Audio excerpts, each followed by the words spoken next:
Welcome to Grow Your Strength. We're going to start today, like I start all my classes, with a little attention to some breathing. You can choose the position you breathe in. It can be face up, face down. Could be in a sort of a child's pose like this, giving your back a little stretch. I like face up. I'm going to choose that today. Just give myself an opportunity to micro adjust through the neck and shoulders, down into the low back and hips. Everything feels nice and connected. Palms up, and here I go. Just going to focus on breathing in and out through my nose. Nice, slow, deep breath in. A little pause, and then a long, slow exhale as you go through more breath cycles. Just try to let go of any tension you might be aware of into the floor.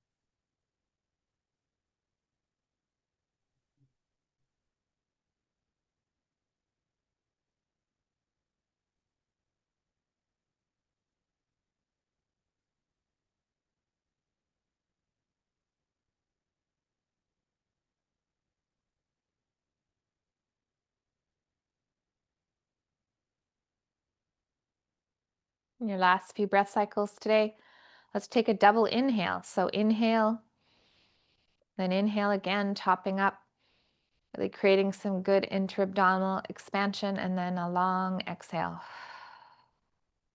Try that one more time. Inhale, inhale again. There we go. Alrighty, so now we'll transition to hands and knees and go through some flexion extension cycles of the back. Just place your hands wider than your shoulders, spread your fingers, distribute your weight through your hands equally. Start to gently round your back up, dropping your head down.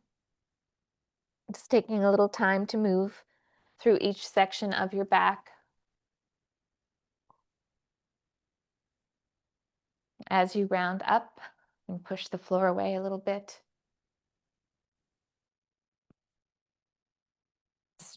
Stretch between your shoulder blades.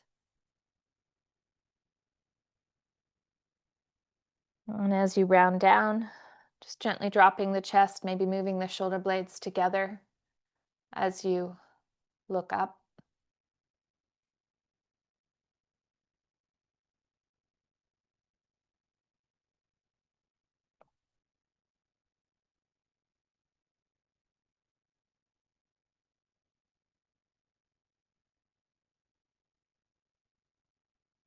After your next breath cycle, I'm going to take us to half kneeling and just level out the hips. Take some time to get tall in the posture. Arms can be at your sides, and we'll just take a few pulses forward, getting a little stretch through the front of the thigh, lining yourself back up to posture. You can continue some focus on some deep breathing. After about 5 of these, and just take a little time today to go through some shoulder movements. So take both hands, spread the fingers, and very slowly take your arms through a range of motion that you can access through your shoulders. When you reach this point up here, I call this kind of a sticking point. You're going to want to turn your palms back and continue to push your arms back. Be mindful that you're not arching your back or rounding forward. Try to stay upright and make this come from your shoulders. If there's any pain or discomfort, try to not move through that, so find a way to move around it. And here, some hands into the small of the back, just moving the elbows, turning the head side to side, loosen things up, and then slowly rewind. going slow enough that I can really feel out both sides of my shoulder complex, right side and my left side. Open up my hands.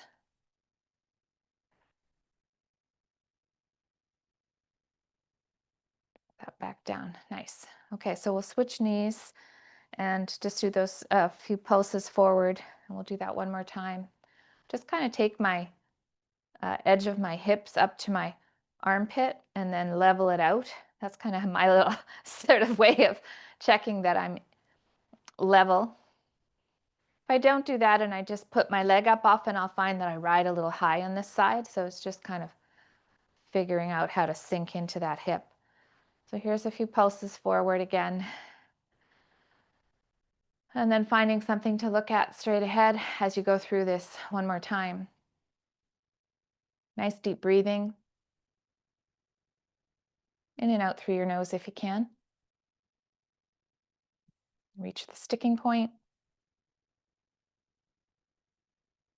Go slow enough that you can really access whatever range your body will let you go to. Hands up into the small of the back. Here's some elbow waves, a little turn of the head.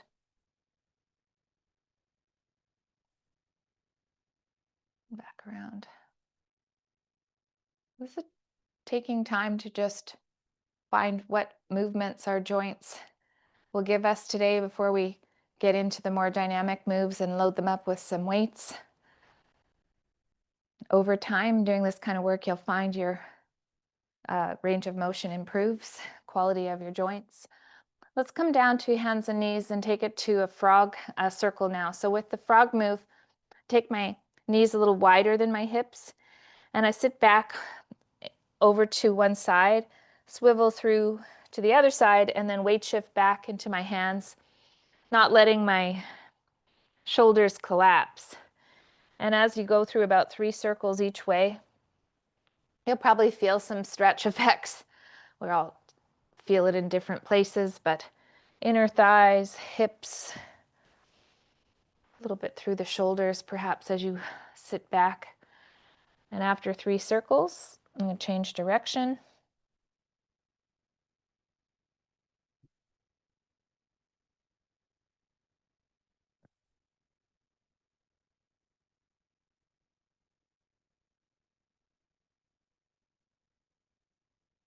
Working on some more hip mobility after your 3 circles each way.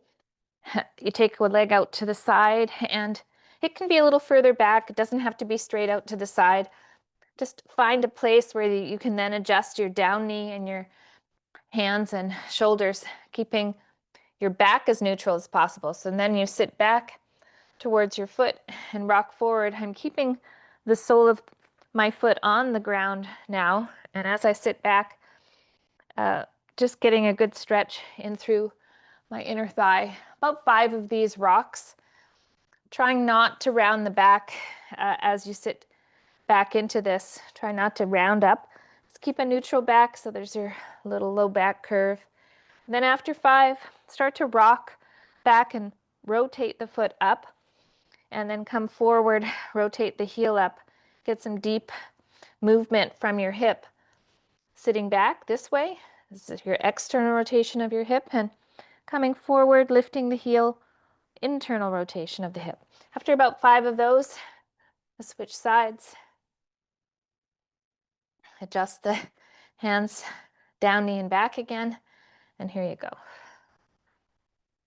Just some nice rocks. Get that stretch sensation of tissues at length.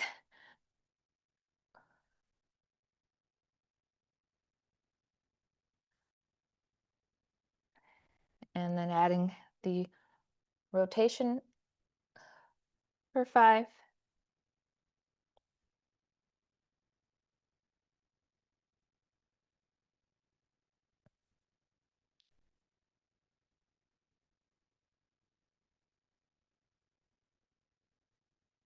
I'm going to take us from here to our backs today and do ankle and knee work from the back.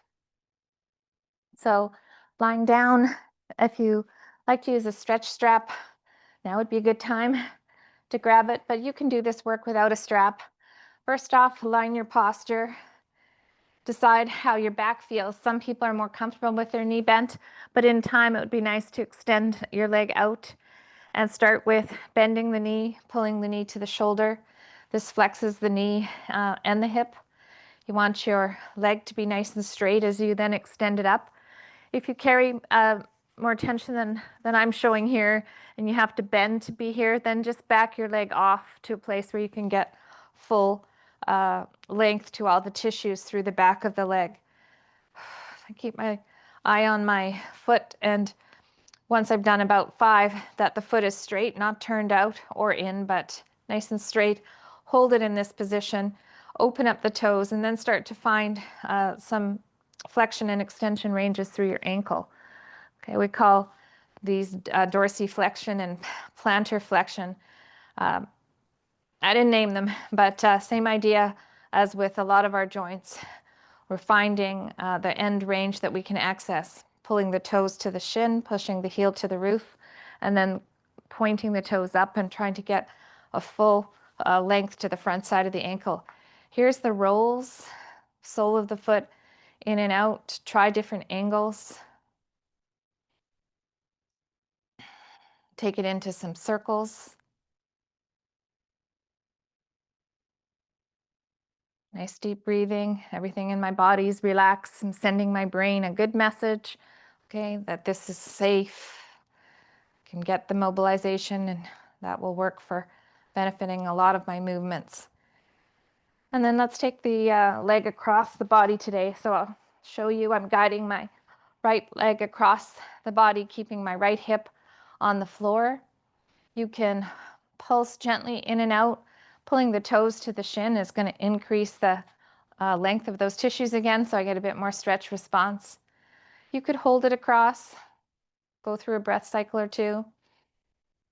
Where you're feeling that release up through the leg.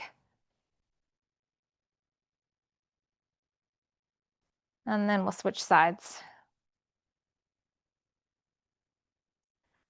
Just take a moment to go through the posture set up. Legs straight, knee hug. Fully extending the knee.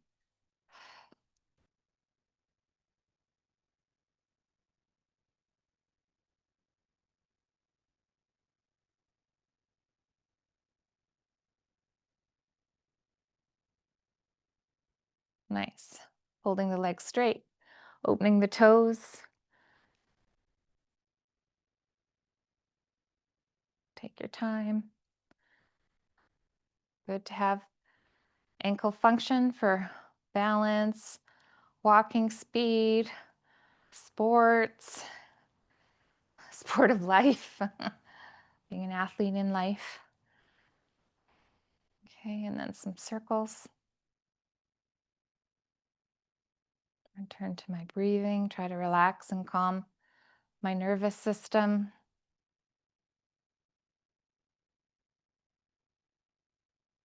And then the cross body, keeping the hip on the floor, bringing the toes in if that feels like a good thing for you to do.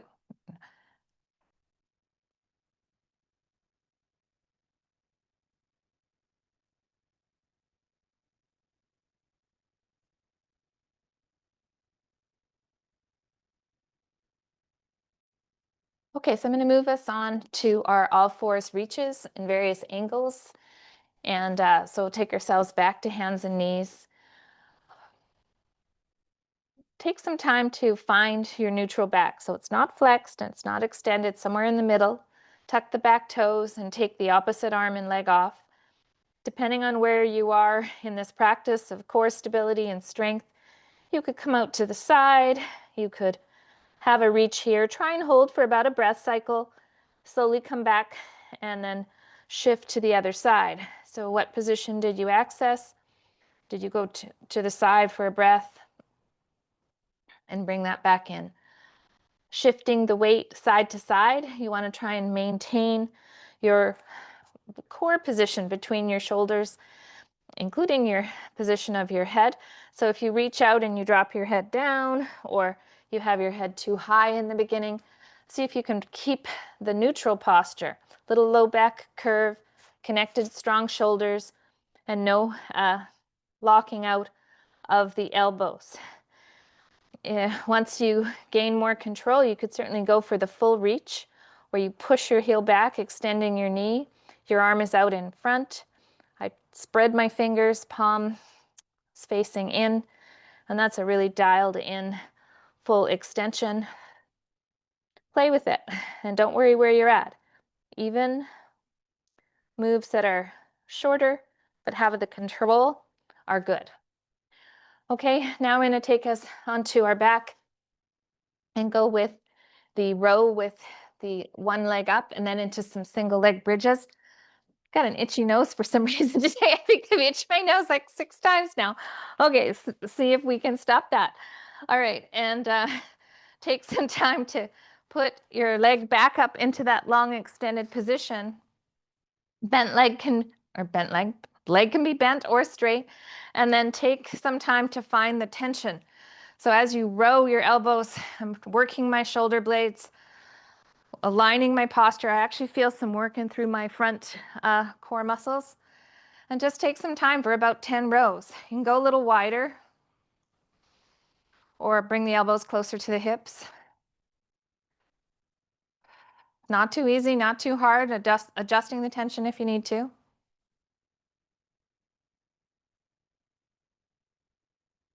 And after about 10 pulls, just switch the top leg.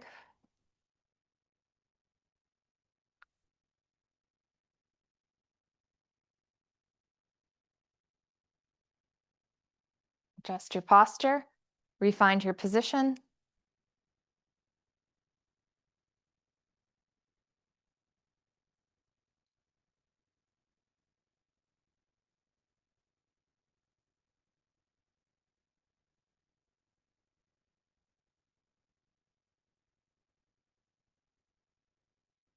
Single leg bridge will be next. And if you don't like a single leg bridge, you could certainly stick with the 2 feet on the ground, the double version. Here's a double bridge. Okay, so I've got my feet set up about hip width apart. And for the single leg, I try to keep my feet in the same position. So as I bring one foot off, I don't move this base foot in. That's going to be a little harder than it would be if I moved my foot closer to the midline. So be mindful of that. Find a double bridge foot position. Take one foot off, single leg bridge. Now, if you can do consecutive bridges, 6 to 10 would be a good starting range. As you come up, you still want to fully extend your hip. And I like to think of tension up. So here, full hip extension, not too low, not higher than this so that I'm into my back. And just going through some good solid repetitions, aiming for the 6 to 10. From here, I'll take us to a plank hold with the option of adding a rock. So for the plank hold, I'm going to spread my fingers, have my hands right underneath my shoulders, step back, and here's my high arm plank. Now, if you happen to be doing this tape and this is too hard for you to hold, you could try a bear, which is just floating the knees off, or take your hands to an elevated surface off of a wall or a piece of solid furniture. Okay, here's the plank, and here's the added rocks where you shift the weight through your feet by pushing your hands away from you. I'm still trying to stay quite connected in my shoulders, a little activation of my hips, and I'm breathing. So all of these things are going to add to the degree of difficulty for the plank. Okay, I'm going to go through this one more time today, and then we'll come into our standing exercises. So onto the back for the row. So another set of rows. Set yourself up for success. Check the tension, chin tuck. Feels good. 10 of these.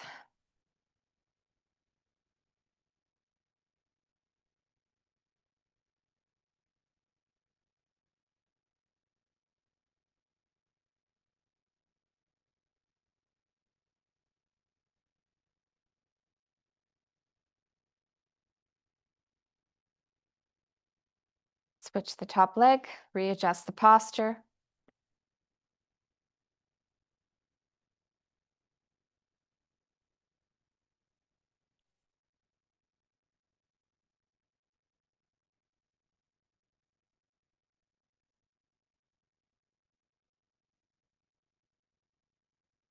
Single leg bridge. Inner dialogue says, let's go for 6. Could take it up to 10. If 6 feels like too many, just do a couple.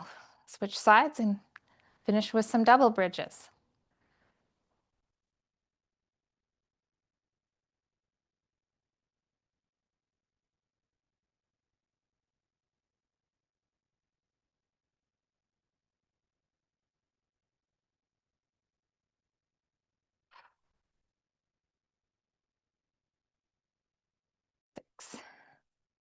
Good. Now back over to hands and knees. Okay, these are all variations. Earlier in the class, I showed the opposite arm and leg reaches. This would be a little easier depending on how far you go than a bear or a full plank. It doesn't matter so much exactly what you do in that you do something that progresses your strength. You know, we call it adaptation, so we get adaptation to the imposed demands of what we do. And we can change the program, change the reps and sets, but all with the purpose of creating positive adaptations to get us stronger. So after you finish that plank, we'll come up to standing and grab a little water. I'm going to take us into a set that starts with a halo and a squat. So this is the 4th week of this program. Yeah, so if you've been following along, you'll be familiar with the halo and squat. If you're new to this, you take the weight around your head. So this is a weight that you can manage to keep your body upright in posture, looking straight ahead.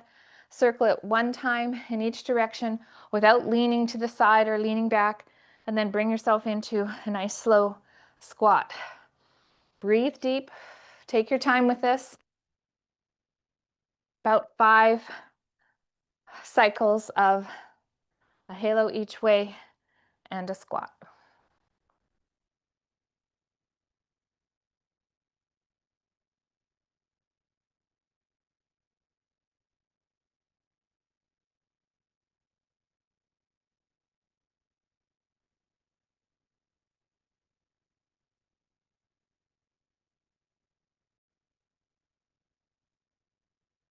Finishing off your 5 cycles. Next, I'm going to take us to balance reaches. And for the first round of balance reaches, I'm not going to use a weight, and then I'll take it to a weight. So setting up my foot, spreading my toes, weight shifting into my foot, slight bend in my knee. I'm on a fairly solid mat here. I'm reaching my arms out and my leg back to the wall behind me. If this feels too unstable, you can go over to a piece of furniture. Got a target here. Reach. Come back up. It's all practice. 3 times per side, alternating if you like.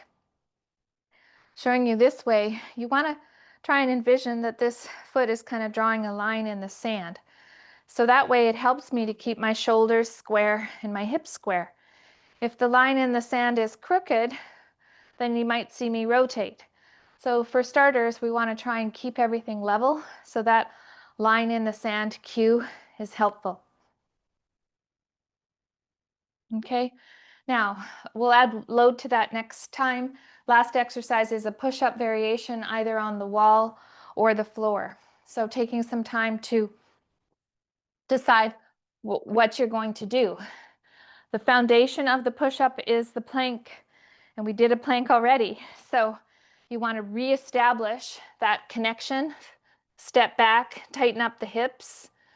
Maybe this is where your push-up progression is. That's all you can do. Or you can slowly lower yourself to the floor. You can put a pillow underneath your front side here to kind of aim your abdominal area too. You could try some mini push-ups, and you can go for a full push-up, whatever feels right for you. Well, that looks great. Don't want to rush these moves. You want to feel like your shoulder blades are connecting as you pull yourself in. Even over at the wall, as I pull myself in, I feel my shoulder blades coming together, and then I create that tension and push away. Okay, let's do this one more time. Halo and squat, and then we'll add some weight to the balance reaches. So if I am connected with my feet, find a width that feels like it's going to be right for my squat. I don't have to squat every time the exact same position. In fact, I would say that it's probably a good idea to change a few things. So maybe you could take your feet, toes out just a little. Breathe. Challenge your core, challenge your shoulders. Maybe when you change the angle of your feet or the width, you're going to find it a little easier or a little harder to squat. You want it to feel okay on your ankles, knees, and hips. So if this is the depth that you can get to, then go with that. As you get stronger through your core, more mobile through your hips, your squat will improve. Better ankle mobility. See how it all comes together. Love it when a plan comes together. Like that expression.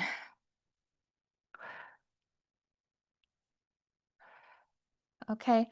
Now, if you found the balance challenging without weight, don't add weight. I'm taking a dumbbell, holding it end to end, setting up my posture, and taking some time to hinge to a depth I can control. The line in the sand cue still works. Coming back up. I'm going to stick on the same side, 3 to 5 repetitions. The weight goes down, but it doesn't control you. You still have that connection through your shoulder blades. Breathing in as you hinge. Coming back up through the prime mover, which is your hip. Okay, I'm going to switch sides after 3.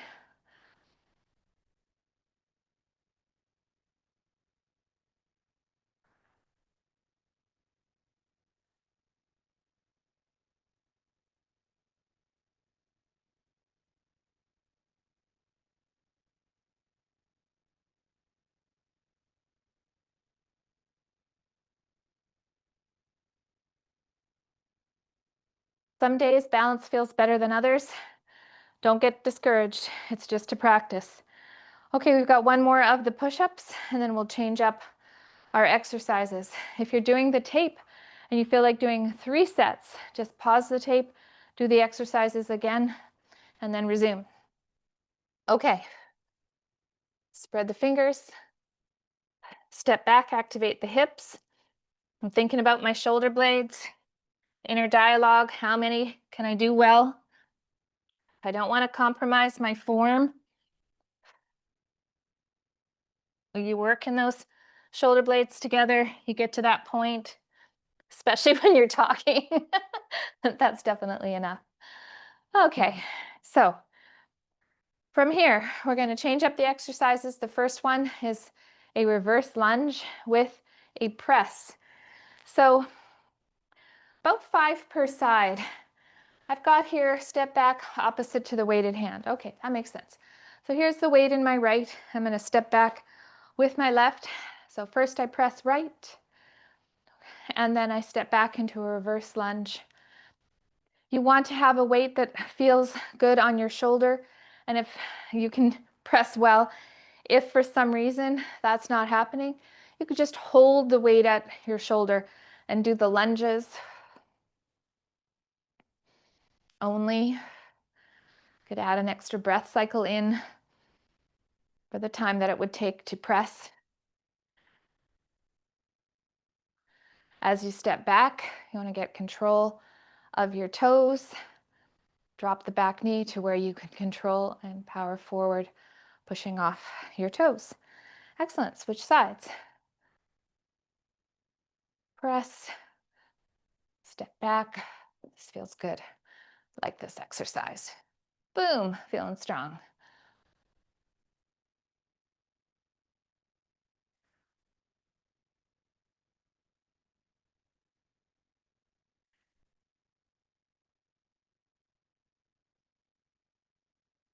Using the muscles on top of my shoulder, working the down face.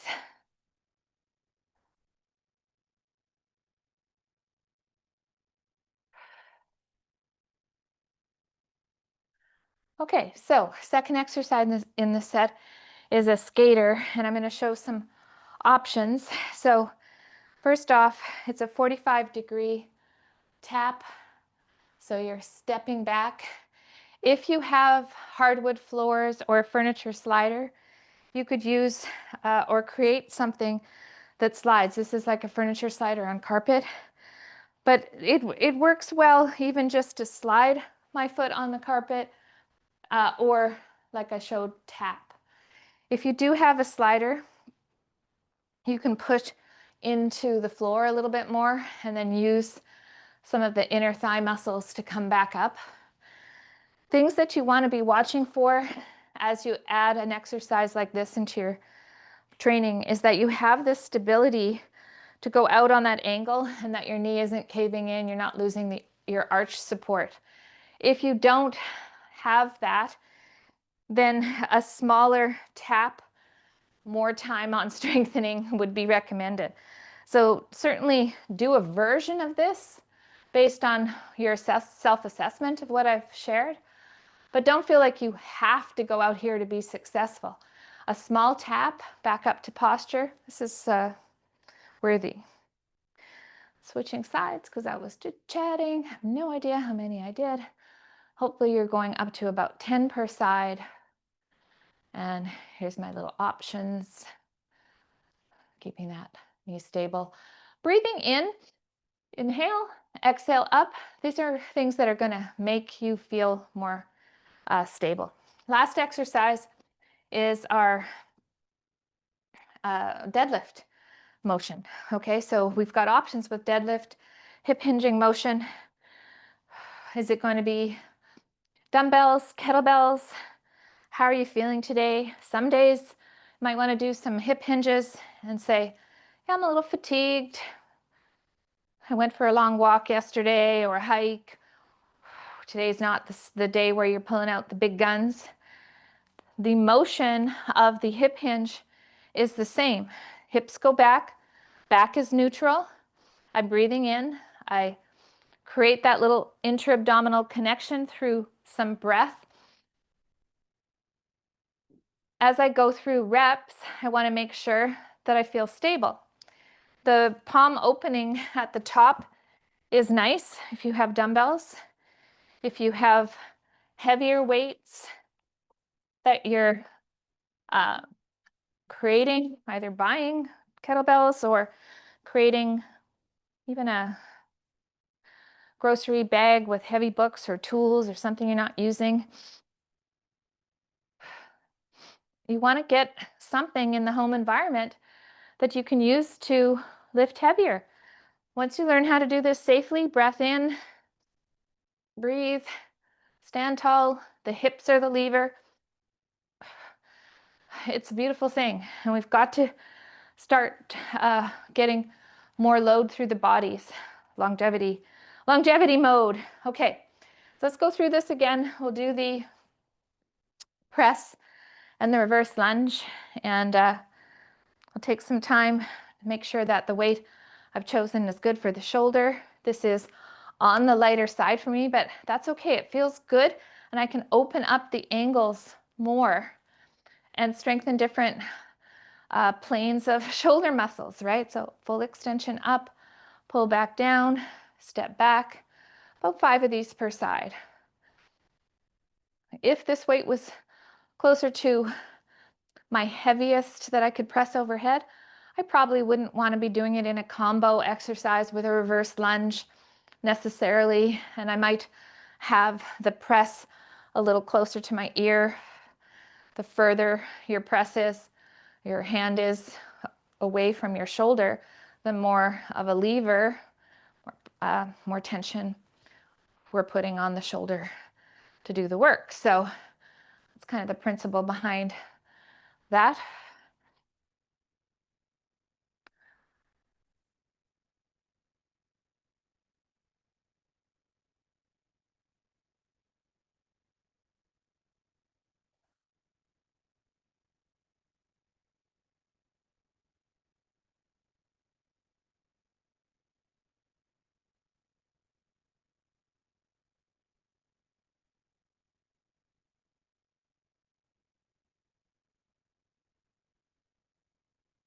Nice job.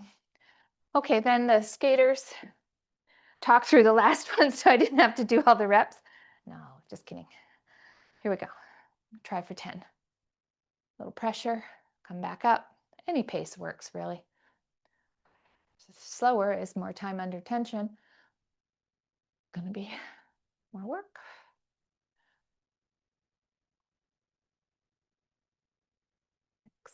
Think about this hip, up, back, tall, it just makes sense. Just breathe.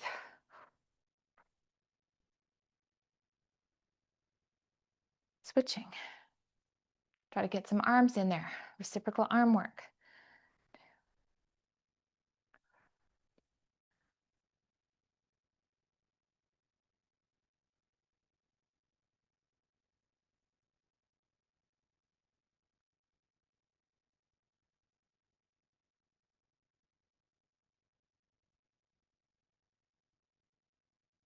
Wonderful. You've got the heart rate up a little.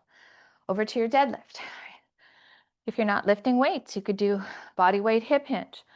Grab your dumbbells. Go for something heavier. Make sure it feels okay for your body. Stay present.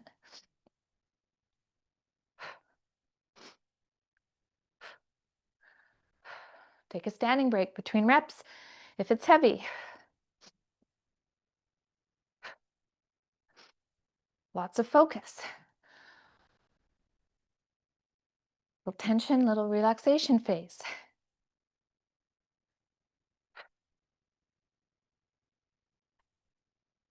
The rep ranges are always approximate. Is it too easy? Is it medium? You don't want it to be too hard. If your body doesn't like it, don't do it, right? So it's always suggestions. Let's try some lateral balance work. So this means I'm going to step out to the side and then try to find a kickstand balance. Now, kickstand could mean the toe has to go down or you keep the toe off. Step out to the side, aim, if you can, for the toe back off. Get yourself stable, and then again, up to 5 per side. If this is too easy, when you come up, see if you can blink or close your eyes for a moment.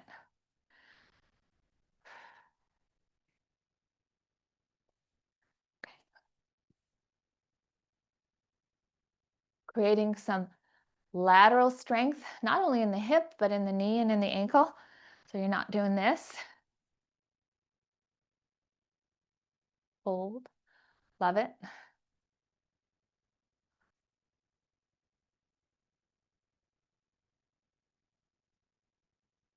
Good. Then we'll grab 2 weights and do what I call 1, 2, 3 freeze with weights. So 1, 2, 3, and then just any angle goes. Take a moment and balance. Hold that weight to the side, back, breathe. We'll go for another 25 seconds. Don't let the weights control you. Keep your posture up.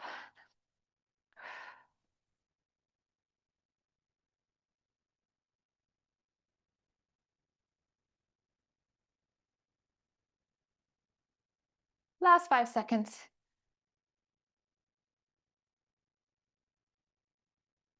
And carefully putting the weights down, we're going to one more weighted exercise, the carry with a hand transfer. So this is thinking of a weight that you can walk with and transfer forward and back, walking safely in your space.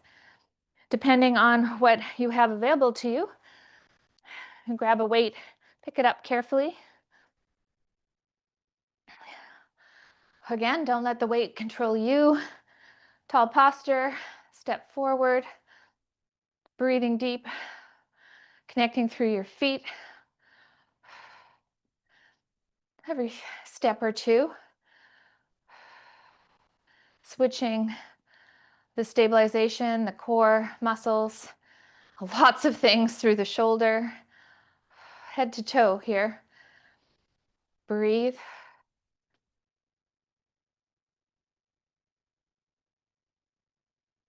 I was thinking about this class today. I decided that I would do a get up at the end of the class because it's very unlike me not to have a get up in every program.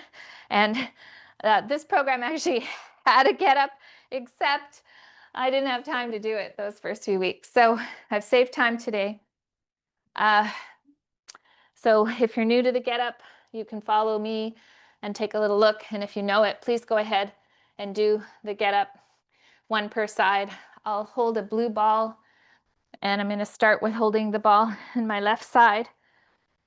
My left arm is up, my left knee is up.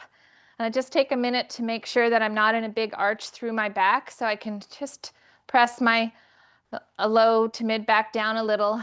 I'm not jamming it. And then opposite arm and leg out on an angle. Here I go, roll to the elbow, make sure my shoulder's not in a shrug. So nice strong position. Turn my palm down and pull my hand into a place that I feel I can lift my weight and pop my knee through. Sitting into my hips and then coming upright, I now look straight ahead and align my front foot and my back foot to lunge up. The reverse of this, I step back with the leg opposite to the arm in the air. Come down slowly. I like to move the front foot so I've got lots of space in my hips to come down to my hand. This is where I look at the ball again, come back through to the hip in that tall sitting posture, back to the elbow, no shrugging, and back down. I think I might have forgot to mention to look at the ball to start with, or the weight if that's what you're using. Switching sides, so right arm up, right knee bent, other side out on an angle. Chin tuck, check the core, position of the low back, and here I go. This is a practice. Doesn't have to be perfect, but as you get stronger and you start to realize the benefits of practicing getting up and down from the floor every day, never losing the ability to get up and down from the floor, working your joints, working your lunge, it's a beautiful thing.